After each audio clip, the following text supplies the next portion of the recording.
Hey, what's up, Herd Watchers? You know what? We haven't gone live in a little while, so I'm on my way home.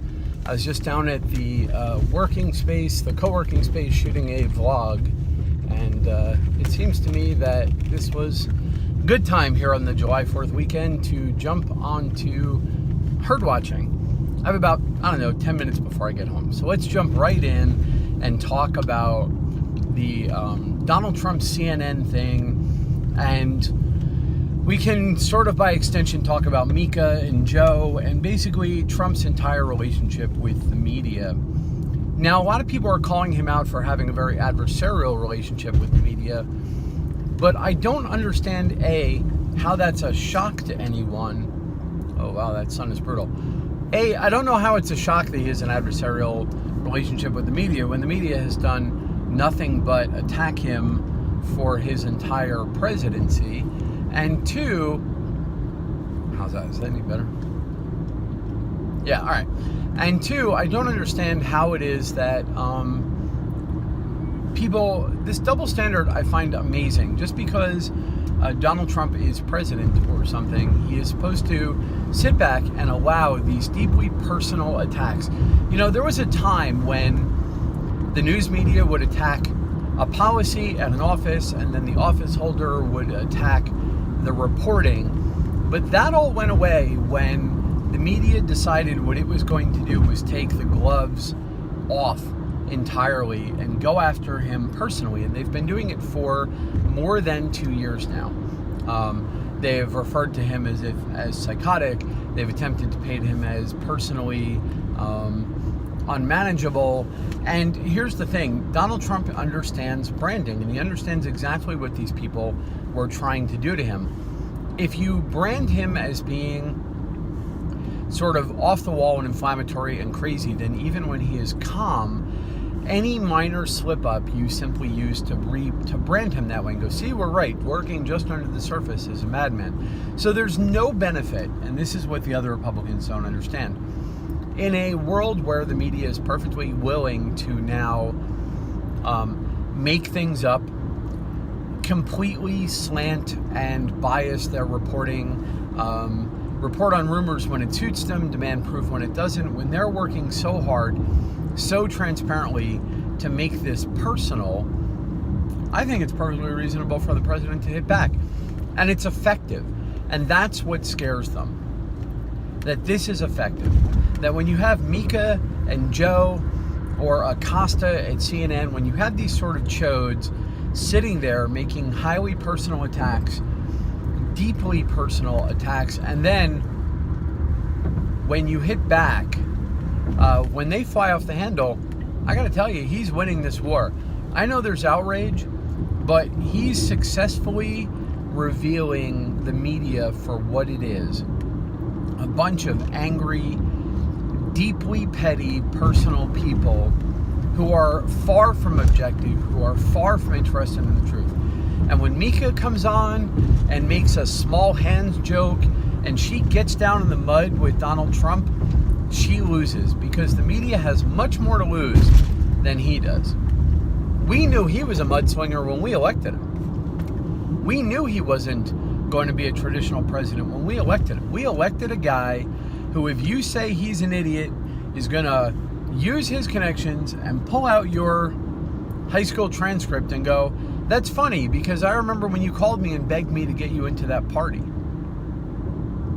He's going to cut you off at the knees. We elected him for that. And the reason a Republican got elected was because he has managed to derail and disarm a media that was weaponizing its reputation for being objective. Long after they had abandoned any standards of objectivity, any relationship with the truth. This abandonment that they started when Al Gore lost, and I've mentioned this before, that's sort of what happened to The Daily Show. When Al Gore lost and the media realized they were having trouble putting people in office, they started to abandon their integrity. And with the attempt to elect Hillary, it was the sort of the apogee of that arc. If you think CNN's reporting is at all factually based right now, you're delusional, and I don't know how to help you. Are they reporting on facts? Sometimes when it suits them. but it's in such a context and placed selectively in such a way that the overall impression is not truth. And that's true for all media, with the possible exception of One American News Network right now, which has decided to personally brand the idea of objectivity. So it is in their interest right now to be as objective as humanly possible. But after the media abandoned its objectivity, after the media decided to weaponize its reputation for objectivity, there was going to be a time period of years where people still believed that CNN was an objective news source. And CNN could use that remaining reputation to attack anyone they wanted with whatever flimsy bit of reporting they chose. And they had bet on their ability to be a kingmaker that way. And what Donald Trump has done is accelerated the process of showing them for what they are. And when they get into fights, as they are now, the personal mudslinging, you can see how angry Acosta is. You can see how baffled Anderson Cooper is. You can see how powerless they are in the face of someone who's more than willing to not get pinned down by the tactics they keep attempting to put on him. They keep telling him what he can and can't do. They keep telling him what he shouldn't and shouldn't be saying. And why would you let your enemies dictate the terms of your engagement that way? Why would you let your enemies tell you what is and isn't within your tactical set? No, I don't buy it. And I had people ask me that rhetorical question. Well, what would you tell your son when he listens to Donald Trump speak? And I would say, son, you got to do what this guy is doing. Otherwise, you're going to be a victim for the rest of your life in a world run by SJWs. When they accuse you of rape, if you didn't do it, you don't apologize, you hit back. When they accuse you of colluding and taking bribes, you cut them off at the knees. You find their weak spot, you drive a spike into it, and you wedge it the hell open. Because when an opponent is not dealing with you honorably or fairly, you have no responsibility to treat them as if they are. The media has long since abandoned any protection they have, in my mind, as the media. And now suddenly CNN wants to invoke the First Amendment. As if without CNN, particularly, we're incapable of having a functioning democracy. That's wrong. Look, if Donald Trump decides to send the military in to shut down CNN, I will be the first guy there to defend you. But when he's going to expose you for the liars you are, the agenda-driven rag that you are, for then you at the end to come back and go, oh, but anything that hurts our reputation is hurting freedom, as if your reputation is something we owe you as opposed to something you have to earn and defend, you are out of your goddamn mind.